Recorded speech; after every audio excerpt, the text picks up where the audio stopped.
What's going on, guys? So today I'm bringing you a video about what I played in the Las Vegas Regionals 2020. Now, I did play both days. I played day 1.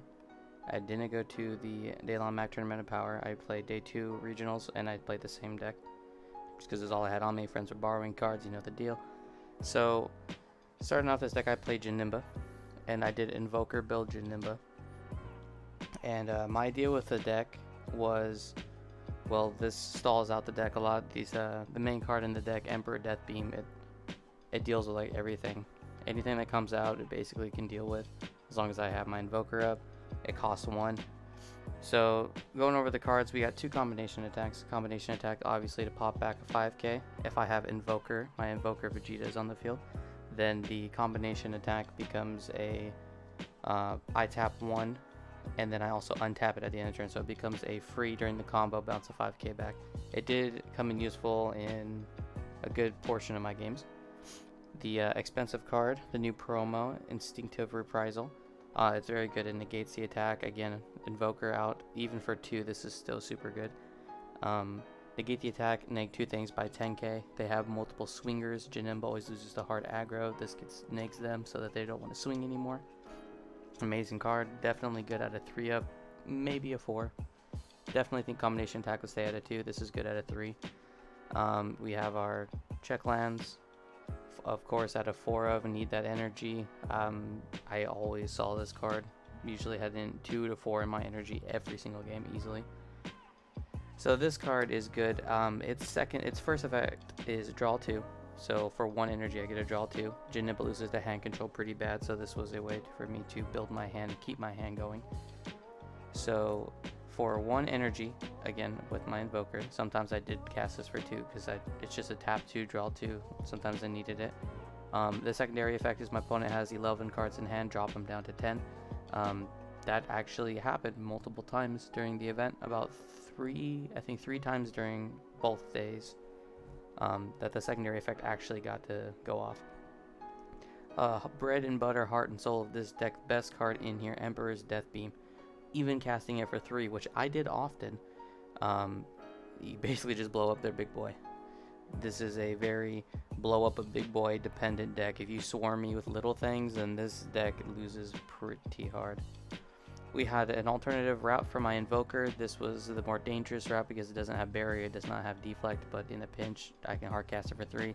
Usually I can say that all week, both day 1, both day 2, I did not hard cast this ever. It was energy, only energy, but again, I kind of need the energy to make sure I see all my pieces. So when the next draft box comes out, this is getting replaced for Sleepy Attack, Roshi, whatever the hell it's called. That thing is definitely getting switched out. A 4 of the heart and soul of this deck, SSB Vegeta. Play it on turn 3. Hopefully I'm down to 4 life at that point. Awaken. Now I have 2 standing. I'm ready to do whatever, get rid of anything. Sometimes I wait till turn 4, 3, have a 1 open. Amazing.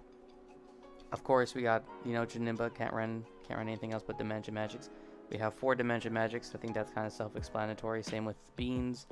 The reason I did 4 Whiskos is because this is a very don't hit me dependent build, and with a bunch of Arrival in the meta, I thought just countering the attacks, counter was very important.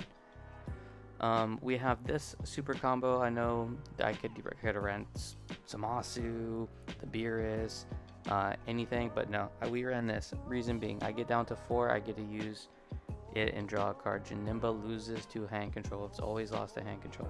So what we do is we have this super combo so we can draw. It's always at 10k if I'm not at that 4. A lot of people were running the Super 17 that when you play it, crits you down to 4, so they weren't swinging at me at all until they played that and then successored over with Quad Strike, Xeno Cell. That was very problematic for this deck. In those cases, a Sparking Negate would be more beneficial, but for my build, since I have Overrealm in here, there was no point in running my Sparking super combos because of Overrealm and getting rid of using the activate main on Emperor's Death Beam to look at the top card meant I had less cards in my drop constantly. So it didn't make sense for me to run Sparking in here, and the new super combos that came out in the set, Zamasu and everything, they don't draw you. Yes, they're good, but they do not draw you. So I opted for the draw power. Now we get into our actual Janemba's builds. We have Childish Heart out of 4 of. I want to see it. Basically, no matter what, I want to see this card. There's a lot of things that get around this card right now, and that's why Janemba's not really seen too much. I see a Janemba, I'm holding on to my preemptives, I'm holding up to my denials. As soon as they see it, this card's getting placed in the drop, never getting played. They're tapping 3 energy for nothing. And I know that's in everybody's mentality, so this is at a 4 of, and I only play it when I know I can sneak him out. If I know that I'm going for damage, my opponent doesn't have anything that can counterplay this, it's getting played immediately. And sometimes if I know they don't have poppers, if they don't have barrier poppers, I'll just leave them out on the field. Next turn I'll do a pay 1, put my Agent of Destruction in the discard, combo away my Invoker Vegeta so I can play Reality Bender for 1. So now I have 3, 2 for my lead, and 2 for this. So mill 7 one turn, not too bad, not too bad at all.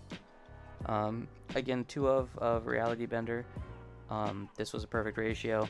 Janemba Agent of Destruction was almost a perfect ratio. There's only one case this weekend. The reason I say almost is because there's one case this weekend where I had 1 in the drop area, I didn't have this in hand, and I had 1 in my life, so I could not use its effect to make my opponent mill when I needed to. Only once did that ever happen this weekend. I played 16 games plus people on the side, so only once ever. So having this at a 3 of is not bad, but a 2 is pretty good. Now we get down here, we have UI Goku. I would honestly like to run this at a 3. There's a couple times this weekend where like, I need this card super bad, and I just could not find it. So UI Goku at a 3 would definitely be a good call. As for what to take out, Childish Heart. Definitely at a 2 or a 3. 2 was okay, 3 would have been better. And then we have more draw power. We have Bardock's. This let me sneak in a few extra damage.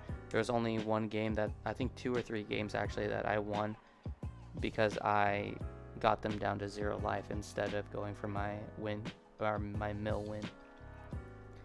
Now we have side deck. All too easy on the side. I think almost every single game I sided this deck in, or sided this card into my deck. Like almost every game. Betrayal of the Master was for those Surge Brawlies and those guys who like to get out super big boys early, like your cells, your successor cells and stuff like that. This card was super good against the 6-drop successor cell that comes in, and it says that once this card's removed from the battlefield, you have to draw 3 cards. So in one turn I did Betrayal of the Master, return that card to hand. I played this for 1 because I had a Janemba on the field, so they drew 3. They milled 3. Then I comboed away everything with my leader's swing. Had him mill 2 more, and then I played Reality Bender for 1. So in one turn I made him take 10 cards out of his deck, all because he Betrayal of the Master. Next we have You're Wide Open. I put this in 1 time this weekend, and it didn't get used. There was certain cases where I wanted to see this card. Certain things where I was like, if I saw this card, it'd be really good. I didn't go against any boos, mono black blue boos. That was one of the reasons, because they go into their 4 costs and it just gets put back in their hand and now it's dead to them. There's a couple other matchups where I was like, okay, I can see this being used, and I actually subbed that out. So this card never got used. You're Wide Open never got used.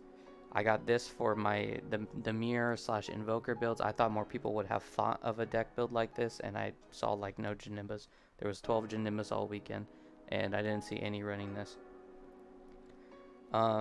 So yes, this is literally only to get around SSB Vegeta. I used it not at all this weekend. I did not go against an invoker build this entire weekend. Unexpected Turn won me a game. It won me the game against Jiren. Basically, they did the Jiren chain. They had 2 costs and higher, or they had 3 2 costs and higher. Only 1 was a 3 cost, and he played into a 4th card and immediately hit it, destroyed every single thing on his field except for a Champa, and then from there it was hard for him to recover. And finally, we have Dark Power Blast Massane.